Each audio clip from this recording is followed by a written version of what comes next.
The first time I saw her, she was standing beneath the crystal chandelier wearing a mask of silver, filigree that covered half her face.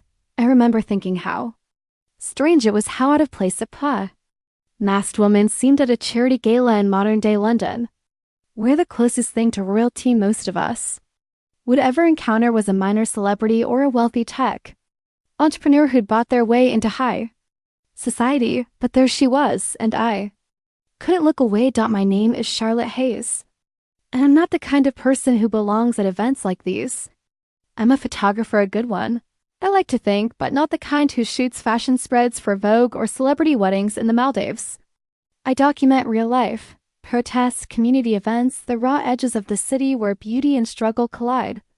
I was only at the Westminster Charity Ball because my best friend Priya worked for the foundation hosting it, and she'd begged me to come photograph the event as a favor. It'll be boring, she'd warned me over coffee the week before. But the foundation pays well and you need the money. She wasn't wrong. My tiny flat in Brixton wasn't going to pay for itself, and my last gallery showing, while critically praised, had sold exactly 3 prints. So there I was, in a borrowed black dress that didn't quite fit, with my camera hanging around my neck, trying to blend into the background while capturing shots of London's elite pretending to care about underprivileged youth for one evening. That's when I saw her. She stood apart from the clusters of conversation, a glass of champagne in one hand, her posture perfect but somehow distant. The mask she wore was extraordinary, delicate silver worked into patterns of leaves and vines, with tiny crystals catching the light. It covered her from forehead to cheekbone on the right side, leaving her left profile visible. What I could see of her face was striking. High cheekbones, a strong jaw, lips painted deep red. Her hair was dark, almost black, pulled back in an elegant twist. She wore a midnight blue gown that looked like it cost more than my annual rent, but it was the mask that held my attention. In a room full of designer gowns and borrowed jewels, she was the only person who seemed to be hiding something. I raised my camera instinctively, adjusting my lens to capture her. Through the viewfinder, she became even more compelling, a study in contrast, modern elegance, and mysterious disguise. I snapped 3 shots before she turned, as if sensing my lens on her, even from across the room. I felt the weight of her gaze. Then Priya appeared at my elbow, startling me. "Are you actually working or just stalking the guests?" "Working," I said, lowering my camera. "Who is she?" "The woman in the mask?" Priya followed my gaze and her expression shifted to something I couldn't quite read. "That's Vivienne Ashworth." "Stay away from her, Char." "Why?" "Because she's complicated. Rich, powerful family. Old money, real estate empire, connections to half the government. And she's..." Priya hesitated. "She's got a reputation." "What kind of reputation?" "The kind where people don't ask questions." Priya squeezed my arm. "I'm serious. Don't get curious about her. Just take your photos and stay in your lane." But it was already too late for that. I'd already been curious the moment I saw her. And as the evening progressed, my curiosity only deepened. I watched her move through the crowd, speaking to various guests with a practiced charm that seemed almost rehearsed. She never stayed in one conversation long. She never removed the mask, and she kept looking at me. At first, I thought I was imagining it. But every time I glanced in her direction, I'd catch her eyes on me, dark, intense, unreadable. It made my skin prickle with awareness, made me fumble with my camera settings like a novice. I was supposed to be invisible tonight, a fly on the wall documenting other people's lives. But somehow, this mysterious masked woman had made me feel extraordinarily visible. By the time dinner was served, I'd retreated to the balcony for a break. The November air was cold and I'd left my jacket inside, but I needed space to breathe, to clear my head. The terrace overlooked the Thames and I leaned against the stone balustrade, watching the lights reflected on the water. Running away from the party already? I spun around. Vivienne Ashworth stood in the doorway, backlit by the warm glow from inside. Up close, she was even more striking. Taller than I realized, she had at least 3 inches on my 5'6", even accounting for her heels. "Just taking a break," I managed. "It's stuffy in there. It is, isn't it?" She stepped onto the terrace, letting the door close behind her. "All those people, all that forced conversation. It's exhausting. Then why come?" "Obligation." She moved to stand beside me at the railing, close enough that I could smell her perfume, something expensive and complex with notes of amber and jasmine. My family has supported this foundation for 3 generations. My presence is expected, hence the mask. I said before I could stop myself. She turned to look at me fully, and I saw amusement flicker in her eyes. Clever, you're the photographer, aren't you? Charlotte Hayes? How did you know my name? I asked about you. She tilted her head. I saw you watching me. I wanted to know who you were. My heart was beating faster than it should have been. And now you know? Now I know you're talented, chronically underpaid. And you have a habit of photographing things that make people uncomfortable. You've done your research. I always do. She paused. I saw your exhibition last year. Margins and Edges, the series on the refugee community in Calais. I stared at her. That show had been in a tiny gallery in Shoreditch.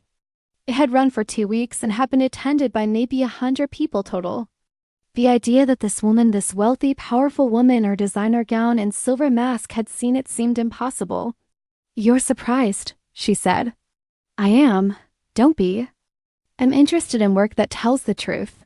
She turned back to the river. Your photographs do that. They don't flinch. Thank you, I said quietly. Then, because I couldn't help myself, why the mask? Really? For a long moment, she didn't answer. Then, because sometimes it's easier to be seen when you're hidden. That doesn't make sense, doesn't it? She looked at me again, and there was something raw in her expression now, something vulnerable beneath the practiced elegance. When people look at me without the mask, they see what they expect to see. The Ashworth heir. The family legacy. All their assumptions and prejudices. But like this, she touched the edge of this silver filigree. Like this, I can be anyone. I understood then in a way I hadn't expected to. I thought about all the times I'd hidden behind my camera, using it as both shield and sword, capturing the world while keeping myself at a safe distance. That's why you come to these events masked, I said. Not to hide, but to be free. Yes, the word came out soft, almost surprised. Exactly that. We stood in silence for a moment, the sounds of the party muffled behind us, the river flowing dark and steady below. I'd like to photograph you, I said. Properly, I mean, not just at an event like this. A real portrait session. Why? Because you're interesting. Because there's a story in that mask. I met her eyes. Because I think you want to be seen, really seen, and I'd like to try. She studied me for a long moment, and I couldn't tell what she was thinking. Then she reached into a small clutch I hadn't noticed she was carrying and pulled out a business card. Call me, she said, pressing it into my hand. We'll arrange something. Before I could respond, she turned and walked back inside, leaving me alone on the terrace with her card in my hand and the scent of her perfume. Still lingering in the cold air. I looked down at the card. Heavy stock, expensive printing. Just her name and a phone number and nothing else. Simple and mysterious, just like her. I should have thrown it away. Should have listened to Priya's warning and stayed in my lane. But I knew, even then, that I was going to call her. I waited 3 days before calling, trying to convince myself it was about professional timing and not nerves. When I finally dialed the number, she answered on the second ring. I was beginning to think you wouldn't call, Vivienne said, skipping past any greeting. I almost didn't. But you did. When can we start? We arranged to meet at my studio, a generous term for the converted warehouse space I shared with 2 other artists in Peckham. I spent the day before our session cleaning frantically, moving equipment, trying to make the space look less like a chaotic creative dumping ground and more like a professional photographer's studio. You're being ridiculous, Priya told me when she stopped by with coffee. It's just a portrait session. I know. So why have you reorganized your lighting setup 4 times? I didn't have an answer for that. Vivienne arrived exactly on time, dressed more casually than at the gala, black trousers, a cream silk blouse, leather jacket. But she still wore a mask, this one simpler than the silver filigree. Black leather that covered the same portion of her face. You wear it everywhere, I observed as I let her in. Almost everywhere. She looked around the studio with interest. This is wonderful. So much more real than those sterile commercial spaces. That's a diplomatic way of saying it's a mess, It's authentic. She moved to examine some prints I had drawing on a line. These are from your current project? Yes, I'm documenting the community garden initiative in Lewisham. She studied the images, close-ups of hands in soil, wide shots of volunteers working together. A portrait of an elderly Jamaican woman holding a basket of tomatoes, her face radiant with pride. You see beauty in ordinary things, Vivienne said. That's rare. Beauty isn't rare. People just stop looking for it. She turned to me and I saw something shift in her expression. Yes, she said softly. They do. I spent the next hour photographing her. I started with formal poses using classic lighting techniques, but the images felt wrong, too staged, too distant. Vivienne was cooperative but guarded, giving me her face but not herself. This isn't working, I finally said, lowering my camera. No? You're performing. I can see it through the lens. Isn't that what you wanted? A portrait? I wanted you. Not the version you show everyone else. She was quiet for a moment. Then, and if I don't know how to be anything else? Then we'll figure it out together. I put my camera down and sat on the worn couch I kept in the corner. After a moment, Vivienne joined me. Tell me something true, I said. That's a dangerous request. I know. She looked down at her hands. And I noticed for the first time that her nails were bitten short. A small imperfection in her otherwise polished appearance. I've worn masks since I was 16, she said finally.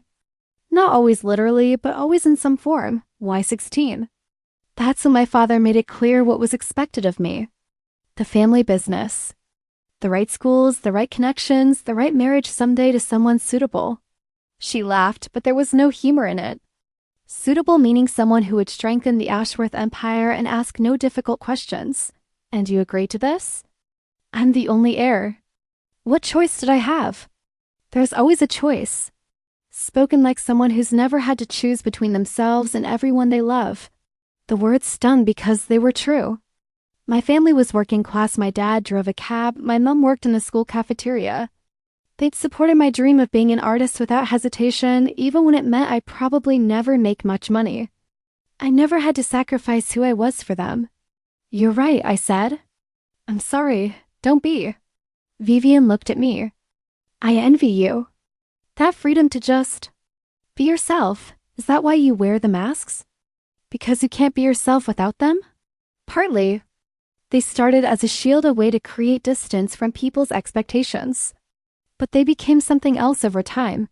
She touched the edge of the black leather. When I wear them, I feel like I can be honest. Like the mask is doing the hiding for me, so I don't have to. Can I try something? I asked. What? Will you take it off? Just for a moment. She stiffened. Charlotte, not for the camera. Just for me. So I can see you. For a long moment, she didn't move. Then, slowly, she reached up and unfastened the mask. Pulling it away, the right side of her face, previously hidden, was marked by a scar, thin, pale line that ran from her temple down across her cheek to her jaw. It was old, well-healed, barely noticeable except in how it caught the light. A car accident when I was 17, she said, not meeting my eyes. The same accident that killed my mother. My father could never look at me the same way after. So I started covering it. First with makeup, then with masks. It was easier for everyone. Vivienne, I said gently. She looked at me and I saw fear in her eyes, fear of judgment, of rejection. You're beautiful. You don't have to say that. I'm not being kind. I'm being honest. I picked up my camera. Let me show you. I spent the next 2 hours photographing her without the mask. At first, she was tense, hyper-aware of the scarred side of her face, angling herself to minimize it. But gradually she relaxed. I talked to her while I worked, asked me about her life, her interests, her dreams. She told me about her love of classical music, how she'd wanted to be a pianist before her family responsibilities made it impossible. She told me about the small flat she kept in Paris, where she went when she needed to escape London and be anonymous. She told me about the foundation work she did, not just for show, but because she genuinely wanted to help. And slowly, the real Vivienne emerged in my photographs, not the polished society figure or the mysterious masked woman, but someone complex and vulnerable and achingly human. When we finished, I showed her the images on my computer screen. She was silent for a long time, scrolling through them, her expression unreadable. "This is how you see me?" she finally asked. "Yes. I look..." She paused, searching for words. "I look like someone worth knowing." "You are someone worth knowing." She turned to me then, and the look in her eyes made my breath catch. We were sitting close on my desk chair, her shoulder brushing mine, and I was suddenly intensely aware of every point of contact between us. "Charlotte," she said softly, "I should tell you something." "What?" "I didn't really need a portrait session. I have dozens of professional photographs." "Then why did you agree to this?" "Because I wanted to see you again." She held my gaze. "Because I haven't been able to stop thinking about you since that night on the terrace." My heart was pounding. "Vivienne, I know it's complicated. I know I'm complicated. But I had to tell you. I should have been careful. Should have considered all the reasons this was a bad idea, the class difference, her powerful family, Priya's warning. The fact that I barely knew her, but I didn't care about any of that. I haven't stopped thinking about you either," I admitted. The smile that crossed her face was radiant, unguarded, completely real. And when she leaned in and kissed me, soft and questioning, I kissed her back without hesitation. That was how it started. A portrait session that turned into something neither of us had planned, but both of us wanted. Over the next 3 months, I learned what it meant to date someone who lived in hiding. Vivienne and I couldn't be seen together publicly. Not at restaurants, not at events, not anywhere her family or business associates might spot us. Her world was one of appearances and expectations. And a relationship with a woman, especially a woman like me, with no family money or social connections, would be scandalous. "It's not about you," she'd insisted the first time she explained this. "My father would react the same way regardless of who I was with. He has very specific plans for my future, and none of them include me being openly gay. He doesn't know? He knows. He just pretends he doesn't, and I pretend along with him. It's easier that way." So our relationship existed in the margins and the spaces between her public life. We met at my studio, at quiet cafes in neighborhoods where no one knew her, at art galleries where she could blend into the crowd. She came to my flat in Brixton, marveling at how different it was from her Kensington townhouse, helping me cook dinner in my tiny kitchen. "This is the first time I've chopped vegetables in years," she admitted, laughing as she attempted to dice an onion. "Seriously? I have a chef." She looked embarrassed. 3, actually. 1 for each residence. That's insane. I know. It is, all of it is. She set down the knife and turned to me. "But this being here with you, doing something as simple as making dinner, this feels real in a way my life hasn't felt in years." I kissed her then, tasting salt from the onions on her lips, and thought about how strange it was that someone who had everything should feel more trapped than I did with my tiny flat and uncertain income, but I was learning that money couldn't buy freedom. Vivienne's wealth came with chains made of expectation and obligation, and they bound her more tightly than any poverty ever could. Still, we found joy in the spaces we created. She taught me about classical music, playing recordings of her favorite piano concertos while we lay together on my couch. I took her to underground art shows and abandoned warehouses, introduced her to street artists whose work would never hang in respectable galleries. "This is amazing," she breathed at one show in Hackney, staring at a massive mural protesting gentrification. "This is what art should be. Angry and honest and necessary." "Your collection probably costs more than this whole building," I pointed out. "My collection is an investment portfolio curated by advisors." "This matters." I photographed her constantly, not formal portraits now, but candid shots of her in my world. Vivienne laughing at something stupid I'd said. Vivienne reading in the morning light from my window. Vivienne sleeping, her face peaceful, all her masks finally set aside. "You're obsessed," she teased one afternoon, catching me with my camera again. "Guilty. You're my favorite subject." "Why?" "Because you're different every time I look at you. Complicated, layered." I lowered the camera. "Because I love discovering new pieces of you." Something shifted in her expression. "Charlotte, I love you," I said, the words spilling out before I could stop them. "I know it's fast, I know it's complicated, but I do. I love you." For a terrifying moment, she just stared at me. Then she crossed the room in 3 quick strides and kissed me hard, desperately, her hands tangling in my hair. "I love you too," she whispered against my lips. "God help me, I love you too." But loving each other didn't make the rest of it easier. If anything, it made the secrecy harder to bear. I wanted to hold her hand in public. Wanted to introduce her to my friends as my girlfriend, not my client. Wanted to tag her in photos on social media like any normal couple. Instead, I had to pretend she was just someone I knew professionally. Had to watch her attend charity galas with suitable male escorts her father approved of. Seeing photos online of her laughing with men who didn't know her at all. "It doesn't mean anything," she'd assure me afterward, holding me while I tried not to cry. "They're just props. You're the one I come home to." Except you don't come home to me. You go back to your Kensington townhouse and your perfect public life, and I'm just the secret you keep in Brixton. That's not fair, isn't it? We fought about it sometimes, late at night when the strain of hiding became too much. She'd remind me that she was doing the best she could, that I knew what I was getting into. I'd remind her that love shouldn't require this much lying, this much hiding, but we always ended up tangled together afterward, clinging to each other like lifelines. Because the alternative, losing what we had, was unthinkable. Then 4 months into our relationship, everything changed. Vivienne's father had a heart attack. She called me at 3 in the morning, her voice shaking. He's stable, but it was serious.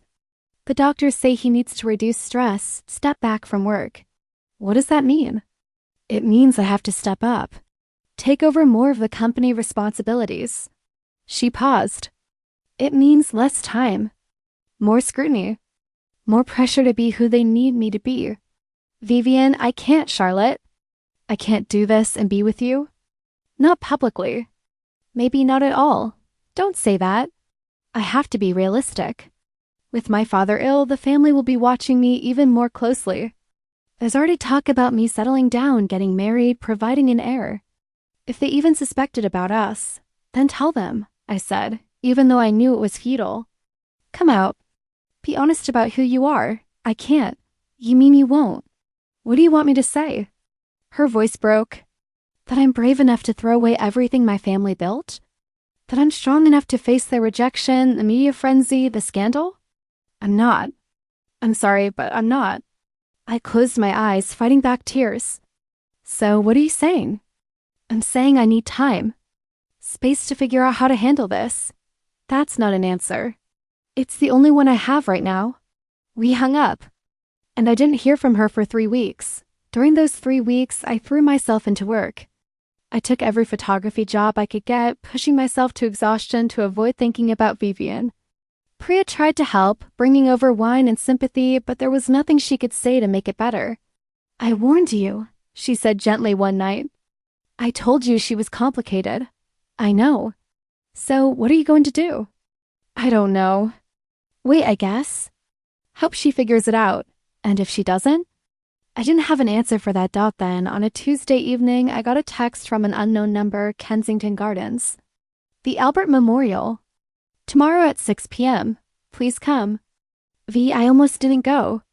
Pride warred with longing, anger with hope. But in the end, love won the way it always did with her. She was waiting when I arrived, wearing a long coat and a simple black mask. We didn't speak at first, just stood together looking at the ornate memorial to Queen Victoria's beloved husband.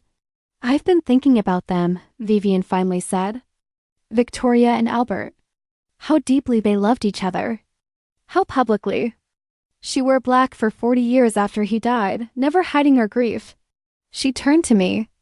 I've been such a coward, Charlotte. Vivienne, let me finish. Please. She took a shaky breath. These past few weeks without you have been the worst of my life. Worse than my mother's death. Worse than anything. Because at least grief is honest. But this pretending you don't exist, pretending I don't love you, it's killing me. Then stop pretending. I want to. God, I want to. She pulled a folded paper from her pocket. This is an invitation to the Royal Opera House Charity Gala next month. It's the biggest event of the season. My father will be there, his business partners, half of London society. My heart sank. You're inviting me to photograph it? No, she pressed the invitation into my hand. I'm inviting you to attend it. With me. As my date. I stared at the expensive cardstock, not quite believing what she was saying. Vivienne, if you're seen with me publicly, I know. There will be consequences. My father will be furious. The family will have questions. The media will dig into your background. She met my eyes. But I don't care anymore. I'm tired of hiding who I am. Who we are. Are you sure? Because once you do this, you can't take it back. I've never been more sure of anything. She reached up and removed her mask, letting me see her face fully, scar and all, in the fading evening light. I'm done hiding, Charlotte. I want to be seen. And I want to be seen with you. I kissed her there in front of anyone who might be watching, not caring who saw. When we finally pulled apart, she was smiling through tears. There's one condition, she said. What? I want you to wear a mask too. Just for the entrance. I have an idea. The night of the gala, Vivienne sent a car for me, a sleek black Mercedes with a driver who waited patiently while I triple-checked my appearance. I wore a deep green gown that Vivienne had insisted on buying me. Consider it an investment in our future scandalous photographs. She joked. And in my hands I held a mask, not a simple one like I'd expected, but an elaborate creation of green and gold. A matching complement to Vivienne's signature silver. When I questioned her about it, she'd smiled mysteriously. Trust me was all she'd said. Everyone will be masked. It's the theme. But we'll reveal ourselves together. The Royal Opera House was blazing with light when we arrived. I met Vivienne on the red carpet and my breath caught at the sight of her. She wore a gown of silver and white that made her look like something from a fairy tale, and her mask, her beautiful familiar silver mask, caught the camera flashes like starlight. Ready? She whispered, taking my hand, terrified. Me too. But we're doing this together. We walked into the opera house hand in hand, masked and anonymous. Just two more wealthy attendees at a glittering charity event. No one questioned us.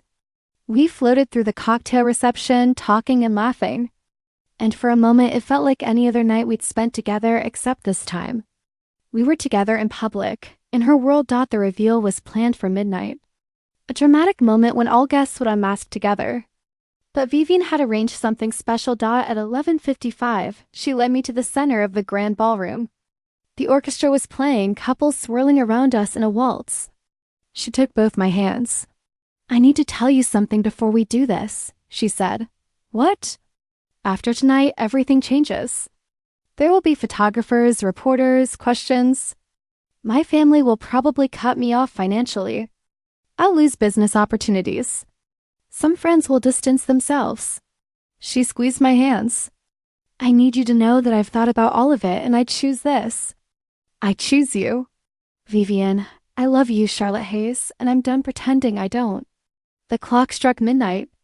Around us, guests began removing their masks, revealing flushed, laughing faces. The room filled with conversation and music. Vivienne reached up and unfastened her mask. Then mine. We stood there, fully visible, fully ourselves in the center of her world. I saw the moment people began to recognize her.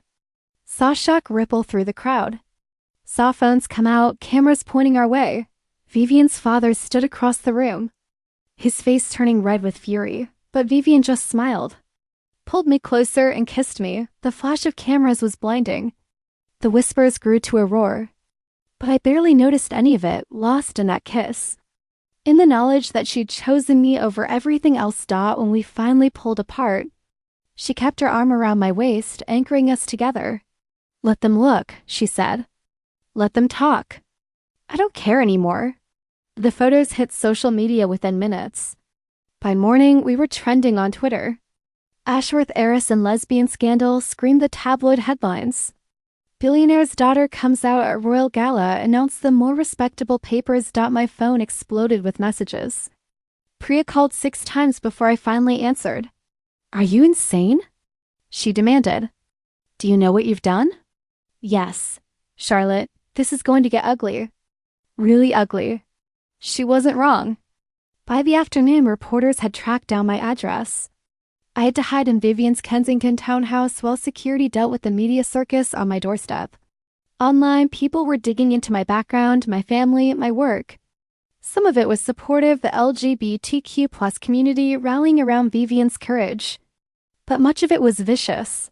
Gold digger, they called me. Social climber, corrupting influence. They found my father's taxi, photographed him without permission. Called my mother's school asking about my childhood. Published my financial records, my exhibition history, my entire life laid bare for public consumption. "I'm so sorry," Vivienne said, holding me while I cried over yet another cruel article. "I knew it would be bad, but not this bad. It's not your fault." "It is. I brought you into this. I chose to be here." Her family was worse than the media. Her father refused to speak to her, communicated only through lawyers. Her aunts and uncles lined up to express their disappointment. Cousins she'd grown up with suddenly became strangers. The only person who supported her was her younger brother, James, who lived in New York and had his own complicated relationship with the family. "About time you told them all to fuck off," he said on a video call, making Vivienne laugh for the first time in days. "Welcome to the Black Sheep Club, sis. I've been saving you a seat." But there were consequences beyond family drama. Business partners pulled out of deals. Boards she sat on politely requested her resignation. Her father had her removed from her position in the family company. "He's cutting me off," she told me one night, staring at a lawyer's letter. "Completely. I have 6 months to vacate this house.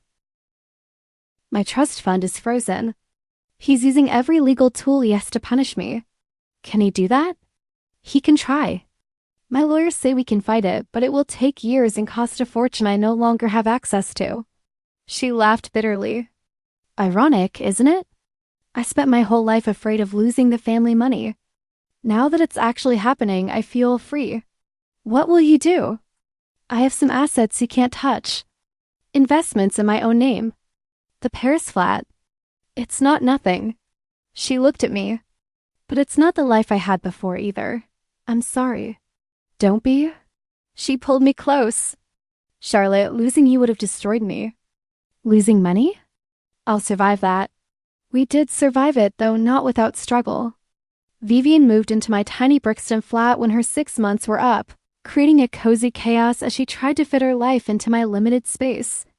She sold the Paris flat and most of her expensive belongings, keeping only what mattered. She also threw herself into real work, not the ceremonial board positions she'd held before. She started consulting for nonprofits, using her business expertise to help organizations that actually needed it. The pay was nothing compared to what she'd been used to, but the satisfaction was genuine. "I'm actually good at this," she told me, surprised. "When it's not about profit margins and shareholder value, when it's about actually helping people, I'm good at it." I watched her transform over those months. The polished society figure faded, replaced by someone more casual, more real. She learned to navigate the tube, to cook actual meals, to budget. She cut her short, stopped wearing designer clothes, got a small tattoo on her wrist, a tiny mask, a reminder of who she'd been and who she'd chosen to become. "Do you miss it?" I asked her one night. "The money, the luxury, all of it?" "Sometimes," she admitted. "I miss the security. The knowledge that I could buy my way out of any problem. But mostly?" She looked around our tiny flat at the life we'd built together. "Mostly I'm happier than I've ever been." 6 months after the gala, we attended Pride together. No masks, no hiding, just 2 women in love marching through London with thousands of others.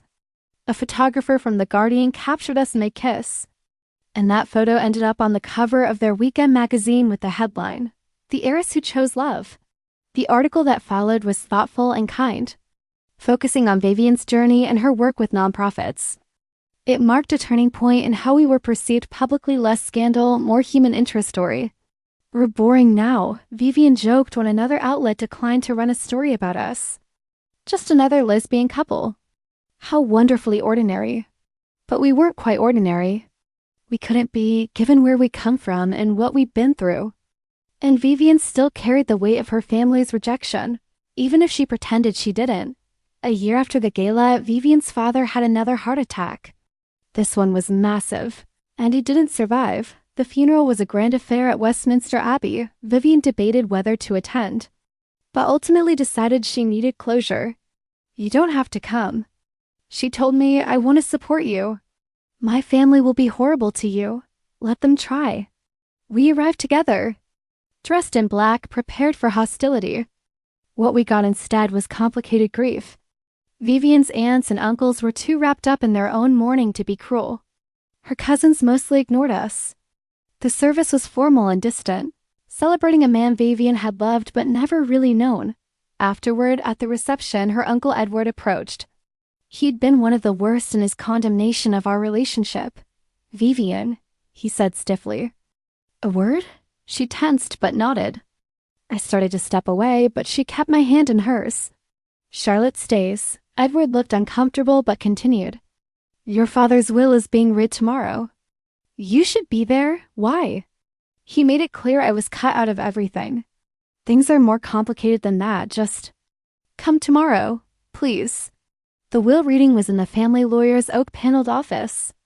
Vivienne sat between me and James, who'd flown in from New York. The rest of the family filled the remaining chairs, all of them looking at us with varying degrees of discomfort. The lawyer began reading.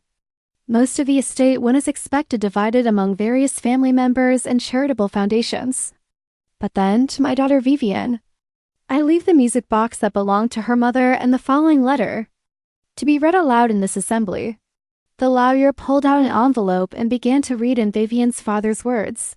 "Vivienne, if you're hearing this, I'm gone, and I'm a coward for not saying these things while I was alive. I was wrong. About so many things, but especially about you and your happiness.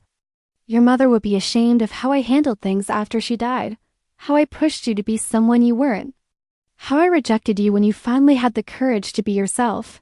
I saw the photos from Pride, saw you smiling in a way I hadn't seen since before the accident. And I realized that in trying to protect the family legacy, I'd lost what mattered most, my daughter. I cannot undo the harm I've caused. Cannot give you back the year we've lost. But I can ensure you have the means to build the life you choose. With the woman you love. To that end, I'm restoring your trust fund in full. I'm also transferring to you my shares in the Ashworth Foundation, the charitable side of our empire, separate from the main company. Do with it what you will. Help people. Make a difference. Be happy. I'm sorry I never said this while I was alive. I'm proud of you, Vivienne. Not for the masks you wore or the role you played, but for having the courage to take them off. I love you. I'm sorry. Be free." The room was silent when the lawyer finished. Vivienne was crying and I was holding her, and even her relatives seemed moved. "There's more," the lawyer said quietly. "A provision for Charlotte Hayes." I looked up, shocked. "Mr. Ashworth established a grant fund for emerging artists, with you as the first recipient. Enough to fund your work for the next 5 years, no strings attached." The lawyer smiled slightly. He was quite specific that it was to be a grant, not charity. He said, and I quote, "The woman who helped my daughter find her courage deserves her own." I couldn't speak. Could barely breathe. 5 years of funding meant I could focus entirely on my art. Take on projects that mattered without worrying about paying rent. After the reading, after the family had awkwardly dispersed, Vivienne and I stood together in the lawyer's office, holding the music box her father had left her. She opened it and a delicate Chopin nocturne began to play. "He kept this in his office," she said softly. "I didn't even know he still had it. Mom used to play this piece. I'd forgotten." "He loved you," I said. "In the end, he chose you too. Too late. But not too late to matter." She closed the music box and looked at me. "What do we do now?" "Whatever we want. You have the foundation. I have the grant. We have each other." I took her hand. We built something real. Something that matters. 2 years later, the Ashworth Foundation looked nothing like it had under Vivienne's father's leadership. We'd moved the offices from their stuffy city location to a renovated warehouse in East London. The walls were covered with art from the communities we served. The staff was young, diverse, passionate. And Vivienne was brilliant at it. She'd taken her father's foundation and transformed it into something genuinely revolutionary. We funded grassroots organizations, supported marginalized artists, invested in community projects that would never have gotten traditional funding. Vivienne brought her business acumen to the work. But she led with heart, something she'd never been allowed to do in the family business. I ran the foundation's arts program, using my grant funding to create a model for supporting emerging photographers, painters, and multimedia artists. We partnered with galleries and museums to give exposure to artists who'd been shut out of traditional spaces. You too are actually changing things, Priya said one day, visiting our offices. I didn't think it was possible, but you're making a real difference. We're trying, Vivienne said. Though it helps that I have no shareholders to answer to anymore. We still face challenges. Some of Vivienne's extended family remained hostile. Certain parts of London society still looked down on us. Funding was always tight. The foundation's endowment was substantial, but our ambitions were bigger. But we were happy. Genuinely, deeply happy in a way neither of us had been before we found each other. We got married on a rainy Tuesday in April, at the Brixton Town Hall with Priya and James as witnesses. No fancy gown, no society guest list, just us and the people who truly mattered. I wore a simple white dress from a vintage shop. Vivienne wore a beautiful charcoal suit, and for the ceremony, a small silk mask embroidered with flowers, a nod to where we'd started. A reminder of the journey we'd taken. You know, you don't have to wear that anymore, I told her before we went in. I know, but I wanna. It's part of my story now. Part of our story. She took my hand. Besides, I'm gonna take it off when we kiss, and everyone will see my face, all of it, and know that I'm choosing to be seen. That I'm choosing you. Again, always. And she did. When the registrar pronounced us married, Vivienne removed her mask and kissed me in front of everyone. Her face radiant and unguarded and completely free. The photo I took of her in that moment, I didn't plan it. Just grabbed my camera on instinct, became my most acclaimed work.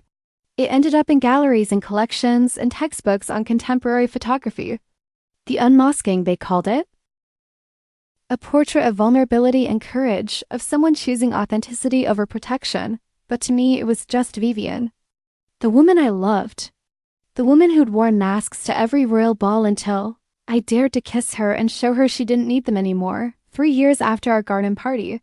On a gray October morning, Vivienne received a letter that would change everything again. We were having breakfast in our Hackney kitchen, a leisurely Saturday ritual we'd developed over the years. Vivienne was reading the newspaper while I edited photos on my laptop. Both of us comfortable in the domestic silence that comes with deep familiarity. The letter arrived by courier, which was unusual enough to make us both look up. It's from Rothschild and Associates, Vivienne said, examining the heavy envelope. My father's old law firm. I haven't heard from them in years. She opened it and I watched her face change as she read confusion, then shock, then something I couldn't quite identify. What is it? My Uncle Edward died. She looked up at me. Apparently 3 weeks ago. Heart failure, I'm sorry. Edward had been one of the relatives who'd eventually reconciled with us, attending our wedding and even donating to the foundation occasionally. Why are they just telling you now? Because of this. She handed me a second document. He left me something. Everything, actually. I scanned the legal language, trying to make sense of it. Wait, he left you his entire estate. But he has children, they're all provided for through trusts. This is separate. She pointed to a paragraph. His shares in Ashworth Industries. The ones my father originally intended for me. The implications hit me like a wave. Edward had held the controlling interest in the family company after Vivienne's father's death, which meant you now control Ashworth Industries, I said slowly. Apparently. She laughed, but there was no humor in it. The company that kicked me out 5 years ago. The family that rejected me for being myself. And now Edward's handed me the keys to the kingdom. She stood abruptly, walking to the window. I could see the tension in her shoulders, the way her hands clenched at her sides. There's a letter too, she said quietly. From Edward. Do you want to hear it? Only if you want to read it.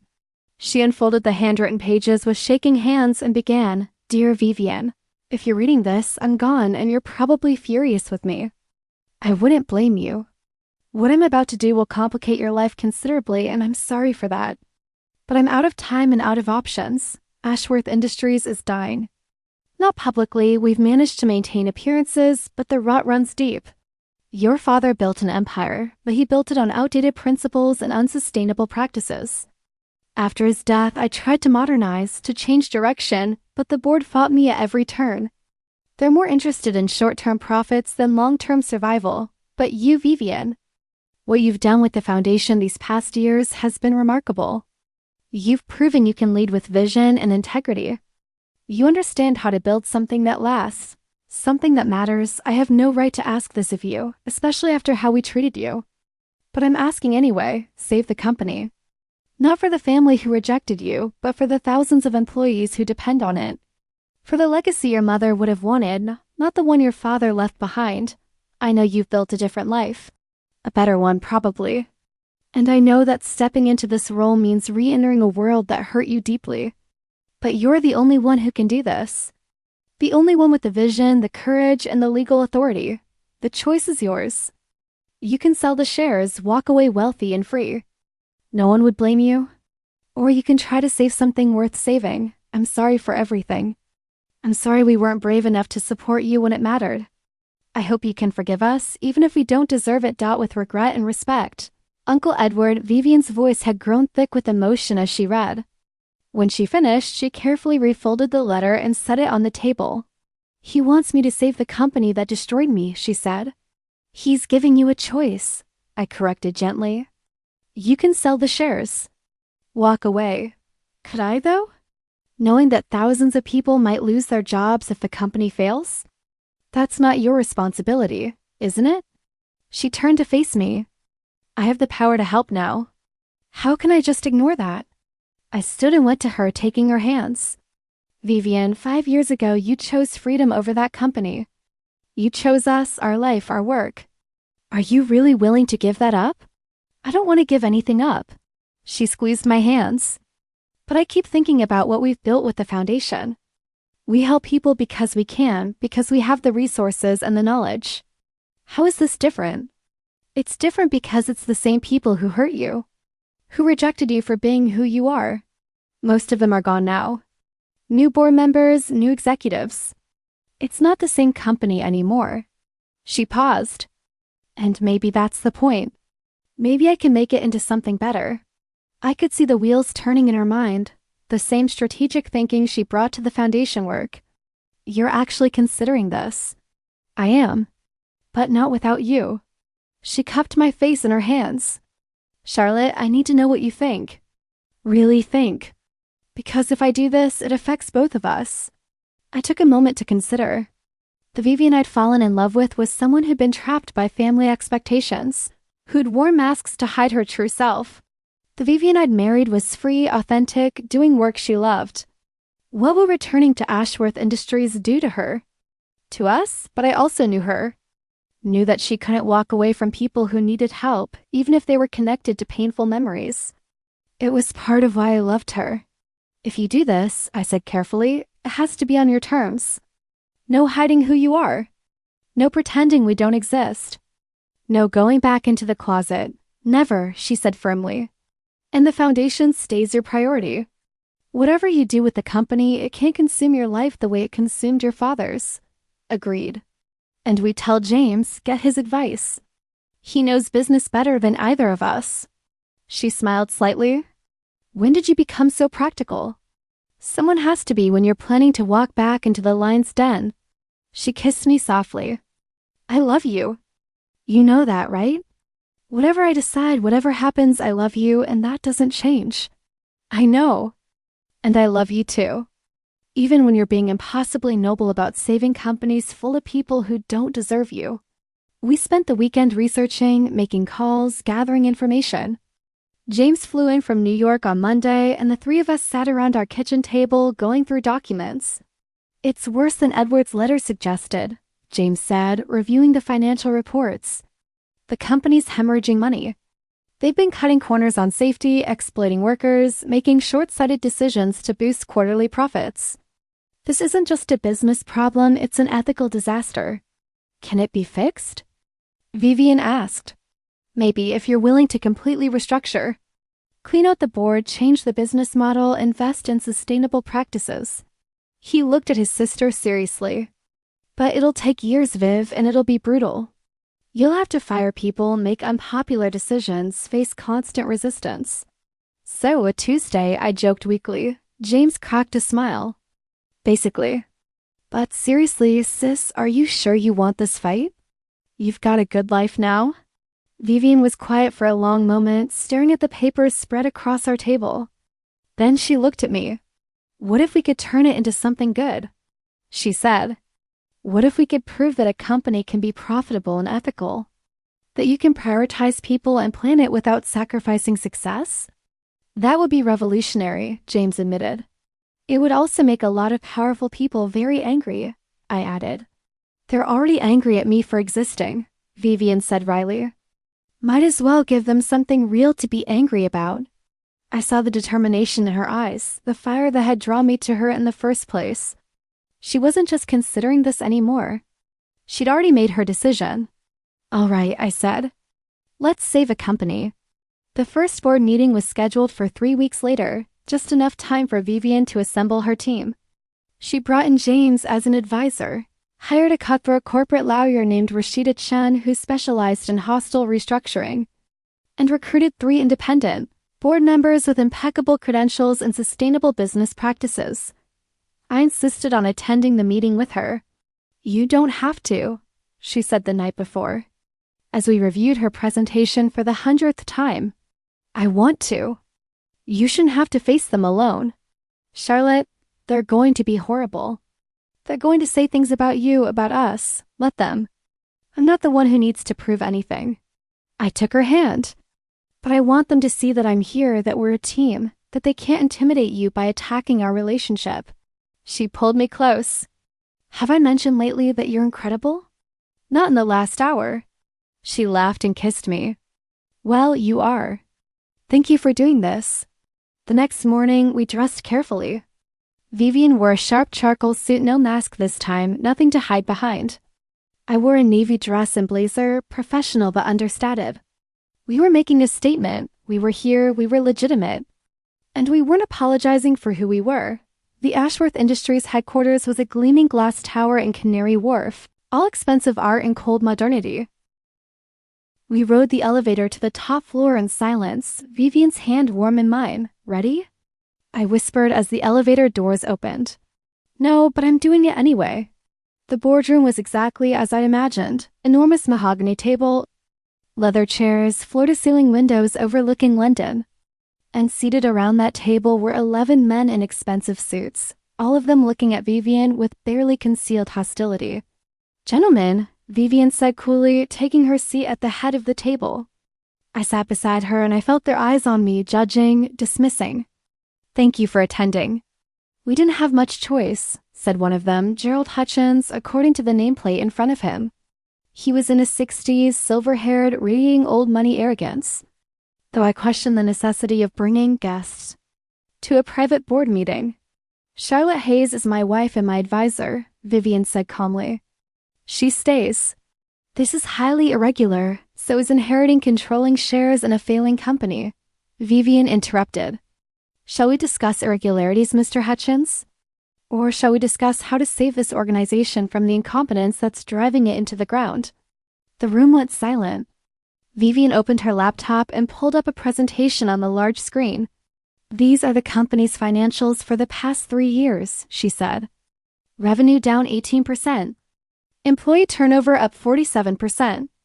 3 major safety violations resulting in worker injuries. 2 lawsuits for environmental damage. And despite all this, executive bonuses increased by 22%. She let that sink in before continuing. You've been managing this company for short-term profits while destroying its long-term viability. You've treated workers as expendable, ignored safety protocols, and made decisions that prioritize your personal wealth over the company's health. With all due respect.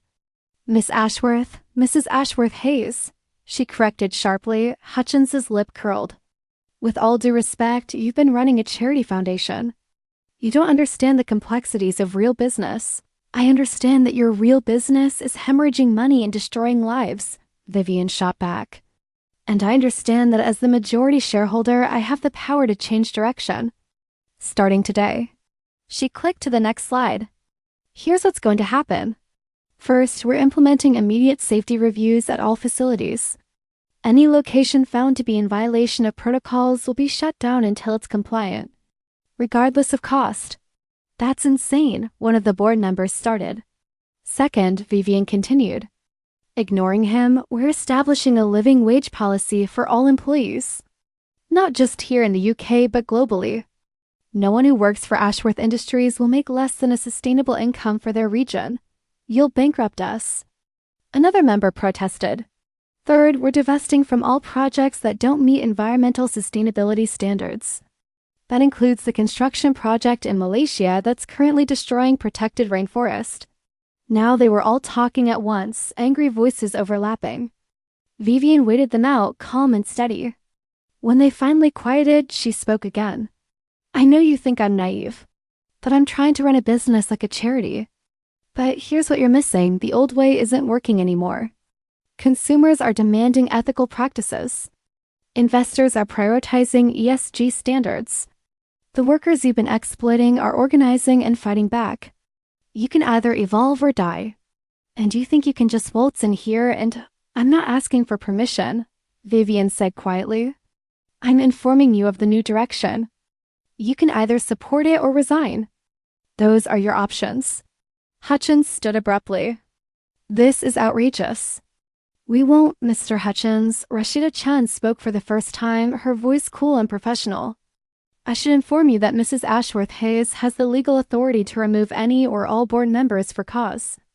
Given the safety violations and potential legal liabilities, we have substantial cause. I'd suggest you sit down and listen.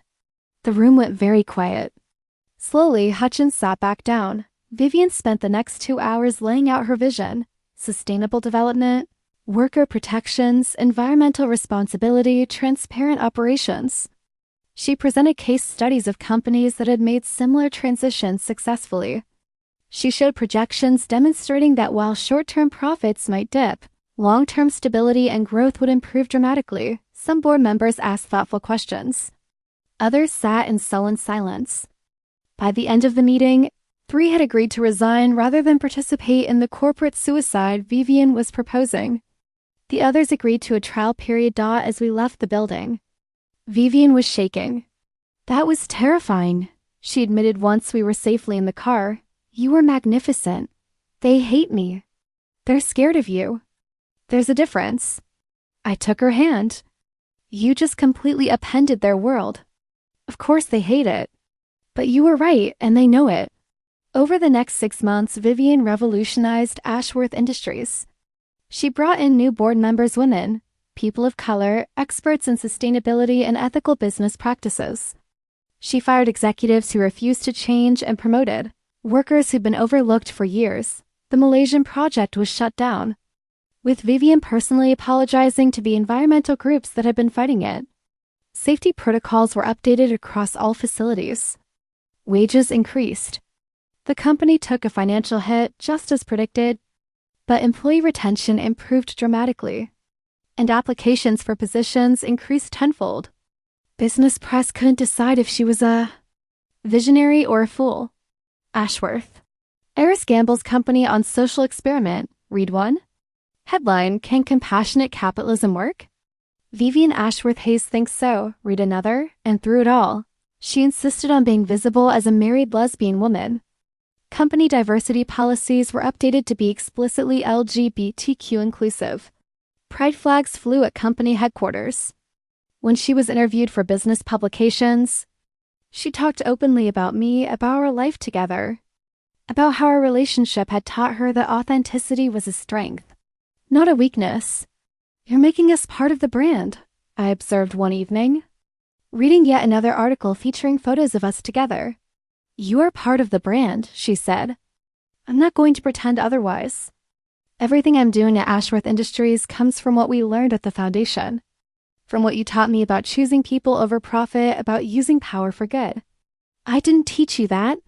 You knew it already. Maybe, but you helped me believe it was possible. Not everyone appreciated the visibility. We received hate mail, online harassment, even some threats that had to be reported to police. But we also received letters from LGBTQ employees thanking Vivienne for making them feel safe at work. From parents saying their children finally had a successful queer businesswoman to look up to. "This is why it matters," Vivienne said one night, reading through a stack of letters. "This is why we can't hide." She was working too hard, I thought. Splitting time between the company and the foundation, constantly traveling, attending endless meetings. I saw the exhaustion in her face, the weight of responsibility settling on her shoulders.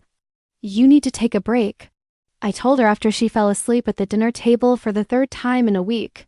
"I can't. There's too much to do. You're going to burn out." "Charlotte, I'm serious." "Viv, you're running yourself into the ground." I took her hand. "What's the point of building something sustainable if you destroy yourself?" On a summer evening, Vivienne and I stood in the garden of the small house we'd bought in Hackney, not Kensington. Not anything like the mansion she'd grown up in, but ours. We were hosting a garden party for the foundation's anniversary. And our garden was full of people, artists we'd supported, community leaders we'd funded. Kids from our youth programs. Priya's daughter was showing Vivienne her drawings. James had flown in from New York with his boyfriend. Even a few of Vivienne's cousins had come. Relationships slowly mending over time. I watched Vivienne move through the crowd, animated and engaged, her laughter genuine. She wore no mask, hadn't for years except on our anniversary when she'd bring out the silk one as a reminder. The scar on her face had faded further with time, but even when it was more prominent, she'd stopped hiding it. She caught me watching and smiled, excusing herself to cross the garden to me. "What are you thinking about?" she asked, sliding her arms around my waist. "How far we've come. Regrets?" "Not a single one. You?" "Only that I didn't kiss you sooner. That I wasted so much time hiding. We found each other eventually. That's what matters." She kissed me softly, unhurried, unbothered by the guests who might be watching. When we pulled apart, her eyes were sparkling. "I have something for you," she said, pulling a small wrapped package from her pocket. "It's not my birthday." "I know." "Just open it." Inside was a silver frame, and in it, a photo I'd never seen before one someone had taken at the Royal Opera House Gala just before midnight. Vivienne and I stood together, both still masked, her hand reaching for mine. You could see the tension in our postures, the anticipation, the fear and hope mixed together. "I found it in the archives," she said. That moment right before everything changed. Before we knew how it would turn out. I studied the photo, remembering that night, how terrified we'd both been, how uncertain. And then I looked at Vivienne now, at the life we built, at the garden full of people we'd helped, at the future stretching out before us. "I would do it all again," I said. Every difficult moment. Every challenge. All of it. Me too. She took my hand, the same hand she'd held that night years ago. "Come on. I want to make a toast." We gathered everyone in the garden, Vivienne standing on the back steps with me beside her. She raised her glass. "5 years ago, I stood in front of you, in front of the world, and took off my mask. It was the scariest thing I'd ever done. But Charlotte taught me that being seen, really seen, was worth the risk. That love was worth the risk." She looked at me, her expression soft. "The foundation has done amazing work these past years. We've supported hundreds of artists, funded dozens of community projects, made a real difference. But none of it would have been possible without the courage to be ourselves first. Without learning that our authentic selves, messy, complicated, imperfect, are worth celebrating." She raised her glass higher. "So here's to taking off our masks. To being brave. To choosing love. And to all of you who've been part of this journey with us." Everyone cheered and drank. Music started playing, not classical this time, but something contemporary and joyful. People began dancing on the grass, the evening settling into relaxed celebration. Vivienne pulled me into a dance. And we swayed together under the summer sky, surrounded by friends and family and the life we'd chosen. "Happy?" she asked, incredibly. "Good." She kissed my forehead. "Because I plan to keep making you happy for the rest of our lives." And she did. We both did.